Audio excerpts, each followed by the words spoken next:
halkan waxaa taagan macallinkii dugsiga quraanka ku faraxumeeyay gabadhii uu quraanka u dhigayay isagoo oo qaba hooyadeed. subxaanallah, halkan waxaa kaaga muuqda askarta ayaa soo qabatay macallinkii dugsiga quraanka ku faraxumeeyay gabadha isla markaana uurka u yeelay.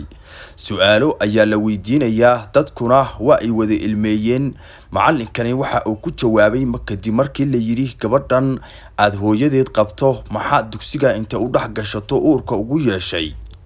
ilin ayay dadka dhanu la wada joogsa waayeen goobtii maxkamaduna dadkii oo dhan ayaa fajacay. aankee gaalo Kenyaan ah ayaa taagan halkan sida aad aragtaan. macallinku waa uu dhex taagan yahay waxaana la weydiinayaa su'aalo dhowr ah isla markaana dadku ay la argagaxeen. waa la soo qabtay waxaana la yiri gabadha yarta ah maxaad sida tan ugu samayday, balse waxa uu ku jawaabay wax lala argagaxo isla markaana aad loola fajaco.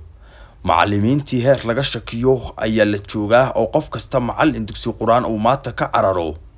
hooyadii gabadha dhashay ee uu qabay macallinkii faraxumeeyay ayaa halkan iska ilmeynaysa iyadoo oo cilinta ceesho weysay isla markaana calooshu la xanuunayso. dadkuna waxa ay leeyihiin qaarkood ayada ayay saarayaan eedda oo waxay leeyihiin adiga maxaad ilmahaaga uga warqabi weysay. balse macallinkan arxanka daran isla markaana sameeyay falkii adduunka galgilay isla markaana macallimiinta Soomaalida ee sharafta leh u soo jiiday magaxumada ayuu halkan la taagan yahay. xataa askartii Kenyaanka ahayd ayaa madaxa haysata oo yaaban. nabiga sallallahu alayhi wasallam xadiiskiisa hal mar la dhageyso qisa aad u xanuun badan ee Nairobi ka dhacday. laba gabdhood iyo hooyadeeda hal nin farxumeeyeen. gabar iyo hooyadeed uur leeyihiin, gabarna way yar tahay. sidoo kale ducadan oo nabiga nagala dardaarmay iimaankeena inay xoojiso ha noqonin kuwa ilaahay dhahay fawaylun lilqaasiyati quluubuhum min dhikrillah. hoog iyo ahlaag waxaa u sugnaatay kuwa qalbiyadooda. amaanu kugu yahay muuqaalkan ilaahay dartiis u sheergareey waxyaabo xunba waa faafisaan ajir ilaahay ka siiyo. hadaa falow dheh laag sii sheergareey. nabi sallallahu alayhi wasallam ducadan aad ayuu nagula dardaarmay salaad kasta dabadeed inaan akhrisano sababtoo iimaankeena ay xoojinaysaa, xumaanta ay naga fogeynaysaa. sidoo kale nabi sallallahu alayhi wasallam wuxuu dhahay la yuzni zani hina yuzni wa huwa mu'min.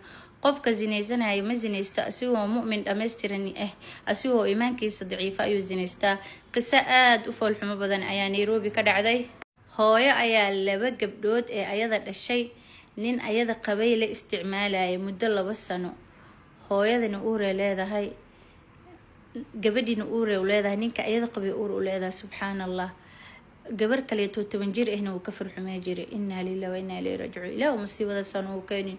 hooyooyinka la hadlaaya ilmihiina mas'uuliyada idinka saaran. ilmaha adduunka a keenaysi mee ka fiirsada, ilmaha ka taxadara. alla subxaanahu wa ta'ala wuxuu dhahay yuusikumullahu fi awlaadikum.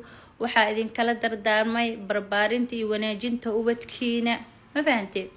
ilmahaaga kalsooniya wax walba kugu sheegaan si nin ha ku degdegin, ayaga waqti gali.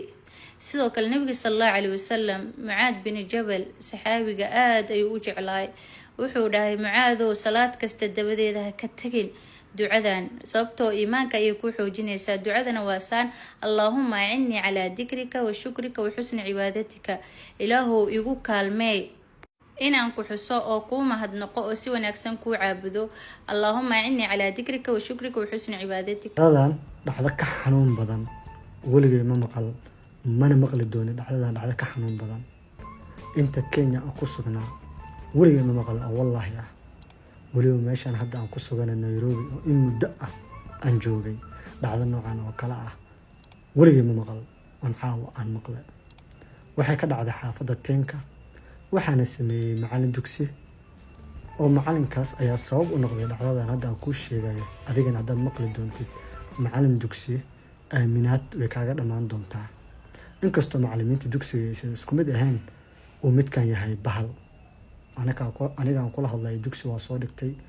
macallin aadaab leh ayaa wax soo baray aan intana ku ixtiraamayo, intana aan ku xushmeynayo. aan dhihi karo wuxuu ahaa aabahayga labaad. macallin ixtiraam badan ayuu ahaa. laakiin macallinkan oo kale ayaa macallimiinta sharafta uga ciyaarayo, macallimiinta dugsiga. xaafadda Tenka islii ayay ka dhacday dhacdadan. inta maqashay way maqasheen, intaan maqlinna way maqli doontaa, waayo war wuu ku soo gaari doonaa. sa hadda kugu sheegay ayaad u maqli doontaa.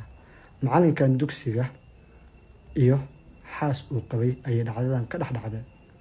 macalinkan ayaa dugsi ku haystay xaafadda Teenka. 2 gabdhood ee maamada dhashay ayaa dugsiga dhigan jiray. maamadan ayaa macalinka ka heshay, way isu shukaansadeen, ugu dambeynna way isguursadeen. sidii loo yaqaanay 2 qof oo isu shukaansado oo isguursado. macalinkii maamada ayuu guursaday. maamada waxay ahayd maamo garoob ah oo 2 gabdhood haysato. tuu way qaangaartay oo 15 ayay lugta la gashay. tii kalena waxay ahayd 13 jir. macalinkii xaaskiisa uu qabay waxay caawa u leedahay uur, laakiin waxaa nasiib darro ah waxaad adiga aan filanaynin haddii aan maqasha argagax kugu dhacay ayuu sameeyey macalinkii dugsiga. 2 gabdhood ee dugsiga dhiganayay oo hooyadood uu qabay ayuu caawa aan kula hadlayo midda weyneed uur bay u leedahay, hooyadii uur bay leedahay, gabarta kalena way ku daysay gabarnimadeeda asaa ugu ciyaaray. caawa aan kula hadlayo masiibadaas ayaa ka taagan xaafadda Islii, khaasatan Teenka. waxaasaa sameynayana waa macalin dugsi. wuxuu ku sameynayana waa xaaskii uu qabay iyadoo garoob uu guursaday. 2 gabdhood ee wadatay ayuu caawa 2 gabdhoodba masiibadaas ku habsatay. hooyadaas Soomaaliyeed caawa murugo ayaa u taalo. ayadii meel ayay jeeftaa, uur ayay leedahay oo waxay u leedahay isla macalinkaas dugsiga. gabarteeda weyneed caawa uur ayay leedahay oo meeshaas ayay kuma tagaysaa, ku walacaysaa, waxay u leedahay isla macalinkii. tii kalena gabarnimadeedii waxaa dhaafiyey isla macalinkii dugsiga. marka waxaan dhihi karaa ciddaas caawa baal mugdi ah ayay ugu jirtaa noloshooda. hooyadaas noloshii ayaa caawa waxaan dhihi karaa odaygeedii macalinkii dugsiga ay guursatay ayaa caawa nolosheeda saas ka dhigay. ogow macalinkaas aad arkaysid macalinka dugsiga 5 caruur ayuu qabaa. xaas kale ayaa u degan isla xaafadda Nairobi, khaasatan xaafadda Islii. bahdan labaad oo garoobnimada ku guursaday maamadan iyo caruurteeda oo dugsiga u dhiganayeen caawana saas ayaa haysato. marka waxaan dhihi karaa waa musiibo. aabbahan mise macalinkan dugsiga mise bahalkan waxaan dhahan garan la'ahay macalin ma ahanba. hadduu macalin yahay waxaan oo kale muusa sameeyeen, laakiin waxaan dhihi karaa naxariis darnaa. haddiiba hooyadeed uu qabay ee caawa uur u leedahay, gabdhihii muxuu ka doona? ogow ninka saas sameynaya naag kale uu qabaa, caruur uu leeyahay 5 caruur ah. caawa musiibadaas ayuu dhabarka u saaray hooyadaas Soomaaliyeed. caawa hooyadaas Soomaaliyeed ayaa murugo la jeeftay. murugo caawa hooyadaas Soomaaliyeed ayaa la jeeftay. ninkii guursatay ee maanta isleeyahay bal garoobnimada uga bax, caawna uurka ee wada u leedahay baa gabarteeda ugu weyn uurka iyo caawa ee wada waxa u yeelay isla ninkeeda. tii kalena waxaa nolosha uga ciyaaray isla ayadii. soo musiibo ka xun weligay ma maqal.